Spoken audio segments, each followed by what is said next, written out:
एक जानी अपना जितेंद्र देवर से हाँ कहतारी का कहतारी हो ए देवर जी ये का कहतारी हो तार भैया के अइला बड़ा दिन हो गइल बा बैले बा आव ना का मन करता एक दूगो चुमा देवे के तो दे दो एक छठी त देवर जुनबा कहता हाँ आ कौन भाव में कहता आ कैसे कहता कैसे कहता हो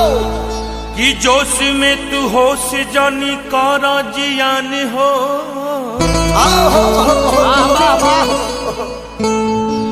कि लड़ जाई गाड़ी देवरा बाटे जवान हो कि ऐसे ललचा के परिकावल न जाला हो कायदा में रह फायदा करी भाभी जाने हो कहता देवर ए भाभी तनी होश में रहा बेहोश मत हो कि कहे रहता रू भौजी गरमाई सीताराम सीताराम बाबू अहे भैया दखल है ताहर भाई मोबाइल जैसन काम करबू ए भौजी मोबाइल जैसन काम करबू भौजी मोबाइल जैसन काम करबू भौजी मोबाइल जैसन काम करबू तू रहबू ना बला बुआई कम कर देबू बैटरी के खोई मोबाइल जैसन काम करबू ए भौजी मोबाइल जैसन काम करबू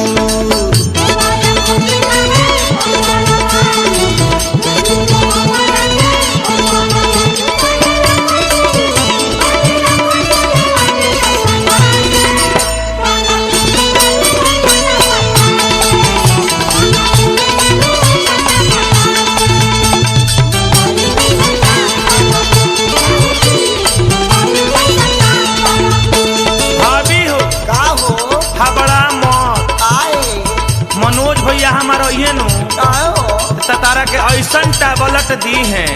ऐसन टैबलेट दी है कि जिंदगी भर भूलैबू ना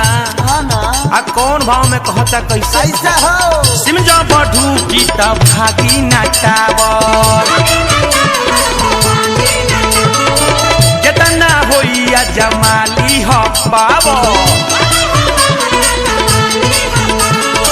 सिम जब ढूकी तब भागी ना टावर जितना होइया जमाली हो पावर भौजी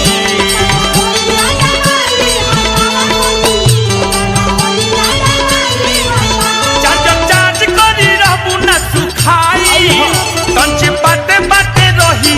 जाई मोबाइल जैसन काम करबू ए भौजी मोबाइल जैसन काम करबू हो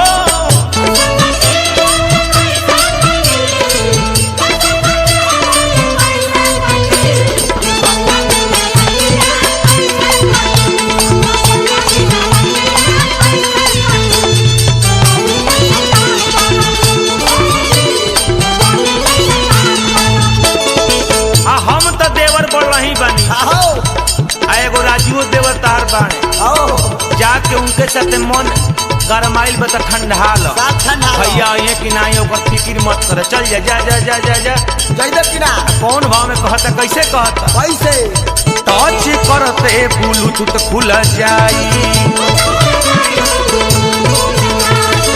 जौन चीज चाहबू तोहरा में जाई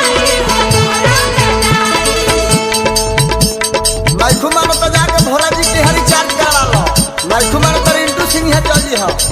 टच करते ब्लूटूथ खुल जाई जौन चीज चाहबू उ तोहरा में जाई भौजी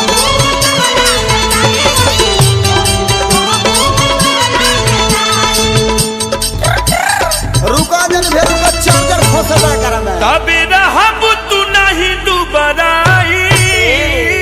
हाउ नहीं हरे के तू भौजी खाई देह में फुरुती रही बढ़ियाई मोबाइल जैसन काम करबू भौजी मोबाइल जैसन काम करबू सलखरा में कब मोटका पिन से चार्ज हो जब लगाओ तो ये भाप में बंद हो जाए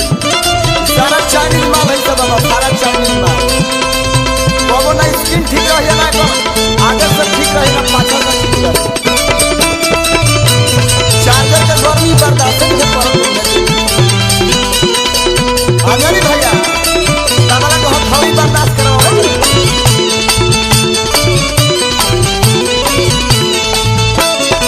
कमी नहीं खे फैशन के तो हमें बा काफी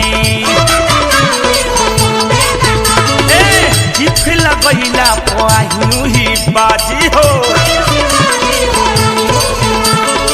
कमी नहीं खे फैशन के तो हमें बा काफी चिफ लगैला पाहिनु ही बाजी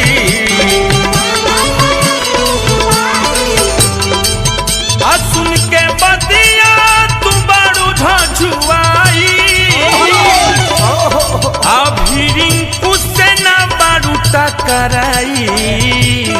5 मिनट वाला फिल्म चलाओ सुन के बतिया का बड़ू भकुआई अभी सोनू से ना बड़ू टकराई मोबाइल जैसन काम करब ए भौजी मोबाइल जैसन काम करब भौजी मोबाइल जैसन काम करब ए भौजी मोबाइल जैसन काम करब तू रहबू ना वाला बुआइल कम कर देबू बैटरी के खाई मोबाइल जैसन काम करब ए भौजी मोबाइल जैसन